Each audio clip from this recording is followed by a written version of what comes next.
قصہ ہمارے check up کا۔ ہمارے یہاں جتنے بڑے آدمی باہر جاتے ہیں اپنا میڈیکل چیک اپ ضرور کراتے ہیں، حتیٰ کہ اب کسی کو اس وقت تک بڑا آدمی سمجھا ہی نہیں جاتا جب تک اس کے بیرون ملک چیک اپ کرانے کی خبر نہ آ جائے۔ بس ہم نے اپنے دوستوں سے کہا ہم بھی جاپان میں اپنا چیک اپ کرائیں گے اور پاکستان کے اخباروں میں اس کی خبر چھپوائیں گے۔ بولے تمہارا چیک اپ کیا معنی، تمہارا دماغ خراب ہے کیا؟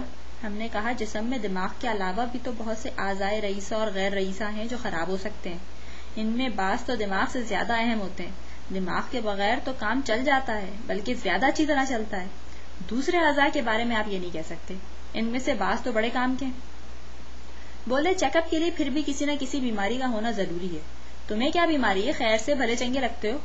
ہم نے پوچھا ان بڑے آدمیوں کو کیا بیماری ہوتی ہے؟ وہ ہم سے بھی زیادہ ہٹے کٹے ہوتے ہیں، ہمیں پھر بھی کبھی کبھی دفتر میں کرسی پر زیادہ دیر بغیر کام کے بیٹھے بیٹھے نقاہت ہو جاتی ہے، ہمیں قبض کی بھی پرانی شکایت ہے، اور قبض تو آپ جانتے ہی ہیں ام الامراض کہلاتی ہے۔ سب سے بڑی بات یہ کہ ہمارے اعصاب کو آرام کی ضرورت ہے جو ہمیشہ عورت کے ان پہ سوار رہنے کی وجہ سے شل ہو گئے۔ لیکن آپ لوگ یہ ہم سے کیوں پوچھتے ہیں؟ چیک اپ کا مطلب یہ ہے کہ ڈاکٹر ہمیں بتائے کہ تمہیں کیا بیماری ہے، ہم کیوں بتائیں؟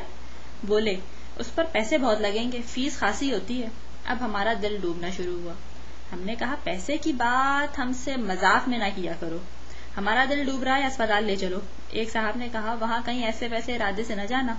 ایک صاحب نے کہا ایسے ویسے ارادے سے کیا مطلب ہے؟ بولے عاشقی وغیرہ۔ ہم نے کہا لا حول ولا قوت، ہماری پوری زندگی گواہ ہے کہ ہم نے کبھی عاشقی وغیرہ نہیں کی، اور سالے خواتین کے بعد تو اس کی گنجائش ہی نہیں۔ حالی سے عالی تک سبھی نے نظموں نغموں میں ماؤں بہنوں اور بیٹیوں کا ہی ذکر کیا ہے، کوئی اور کھانا بنایا ہی نہیں۔